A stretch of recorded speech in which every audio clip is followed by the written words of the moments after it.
अस्सलाम वालेकुम, कैसे हैं आप सब। उम्मीद है बिल्कुल ठीक ठाक होंगे। अक्सर ऐसा होता है कि जब हम नर्सरी जाते हैं और बहुत सारे प्लांट्स लेते हैं तो वही नर्सरी वाला भी हमसे कहता है कि बाजी आप ये वाला प्लांट ही चाहिए, बहुत अच्छी इसकी फ्लावरिंग होती है इसमें।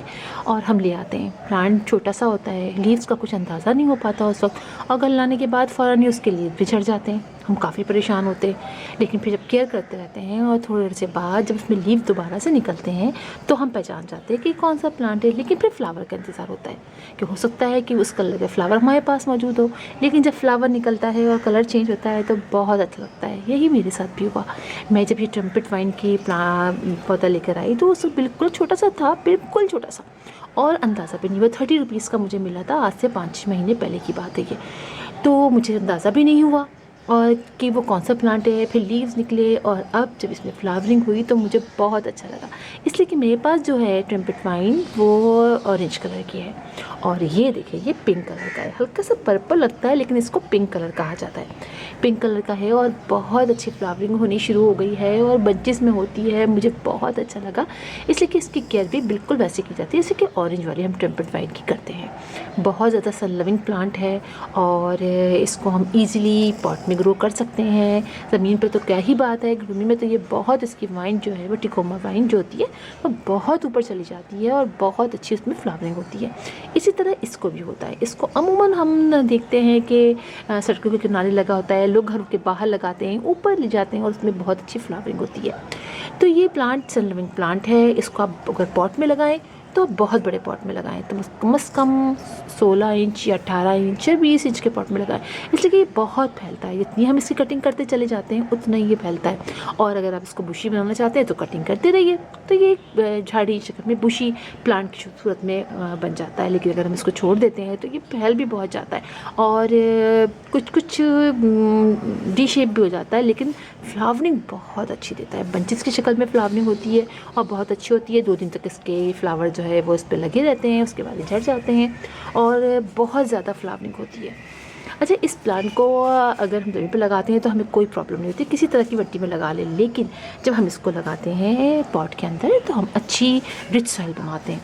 अपनी गार्डन की मिट्टी ले लीजिए, कंपोस्ट डाल लीजिए, कोकोपीट डाल लीजिए और इसके अंदर डाल लीजिए कोई और, यानी आप कोई फर्टिलाइज़र और डाल लीजिए, मतलब बोन में डाल लीजिए और या फिर कंपोस्ट डाल लीजिए, तो वर्मी कंपोस्ट डाल लीजिए। यानी अच्छी रिच सॉइल बनाइए आप इसकी और वेल ड्रेन बनाइए, ठीक है।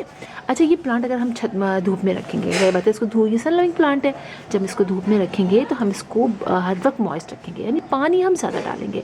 वरना होता है कि इसके लीव्स मुरझा जाते हैं और फिर काफ़ी लीव झड़ जाते हैं, तो फिर अच्छा नहीं लगता है। इसलिए आप इसके अंदर जो है वो वाटरिंग का फिर ख्याल रखेंगे जब बहुत ज़्यादा इसको सन के नीचे रखेंगे, डायरेक्ट सनलाइट में रखेंगे, ठीक है।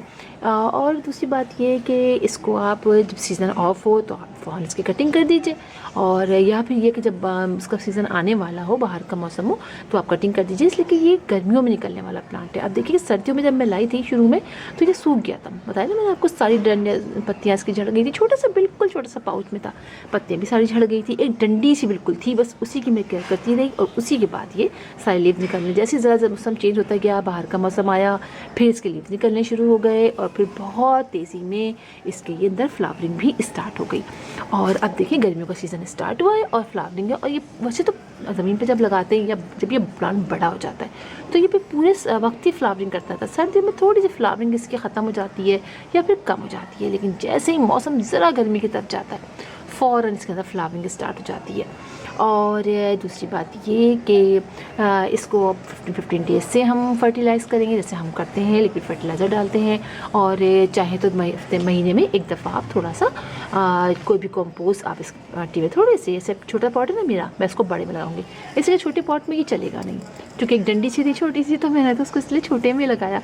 मुझे आइडिया नहीं हो रहा था कि ये कौन से कलर का निकलेगा। जब ये बड़ा हुआ तो मुझे लगा ये टिकोमा का प्लांट है ये, तो फिर अब मैं इसको बड़े में लगाऊंगी। तो फिर हम उसी लिहाज से इसमें फर्टिलाइज़ करते रहते हैं। हर महीने थोड़ी सी आप कंपोस्ट, वर्मी कंपोस्ट, गोबर की खाद इसमें ऐड कर दीजिए और सिर्फ ऑर्गेनिक चीज़ दीजिएगा प्लांट के लिए। ऑर्गेनिक, देखिए अब मैं बताऊँ ऑर्गेनिक का फ़ायदा क्या होता है। ऑर्गेनिक का फ़ायदा ये होता है कि हमारी मिट्टी के अंदर ऑर्गेनिक चीज़ जो है वो मौजूद रहती है, ऑर्गेनिक जो तमाम ताकत होती है। लेकिन जो हम ये बाज़ार से ला के डालते हैं ना NPK या कोई दूसरा, तो उससे हमें बार बार मिट्टी में डालना पड़ता है, इसलिए कि वो फ़ौरन ही वो ख़त्म हो जाती है एनर्जी। लेकिन जो हम ये चीज़ डालते हैं, मिट्टी भी हमारी बहुत अच्छी रहती है, उसकी एनर्जी उसके अंदर बरकरार रहती है और प्लांट आहिस्ता आहिस्ता एनर्जी सक करता रहता है।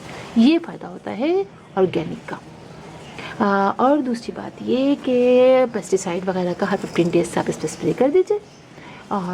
बस ये प्लांट आपके घर में बहुत अच्छी तरीके से लगता रहेगा। बस मैंने आपको बता दिया कि आप इसकी कटिंग ज़रूर करते रहिएगा। थोड़ा सा बड़ा हो आप कट कर दीजिए, बड़े प्लांट पॉट में लगाइए, पानी डालिए और फर्टिलाइज़ कीजिए।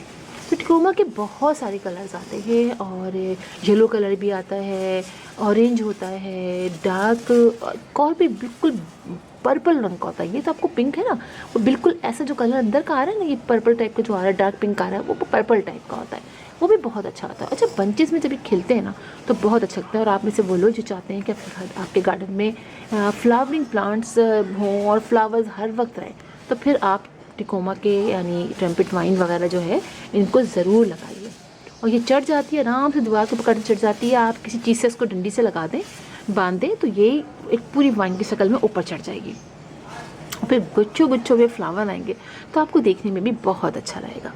और अब तो मेरे घर में माशाल्लाह से पर्पल रंग के बहुत सारे कलर लीफ के भी प्लांट हो गए हैं और फ्लावरिंग प्लांट भी हो गए हैं। और अब इतना अच्छा लग रहा है कि जैसी गर्मियाँ शुरू हुई हैं, बहुत सारे मेरे प्लांट जो मैंने सीड से भी ग्रो किए थे, कटिंग भी लगाई थी, उस सब के अंदर फ्लावरिंग स्टार्ट हो गई है। बेशक अभी छोटे छोटे से हैं, ज़्यादातर कटिंग से तो अभी छोटे से हैं, लेकिन जब फ्लावरिंग होती है तो देख देख के दिल खुश होता रहता है।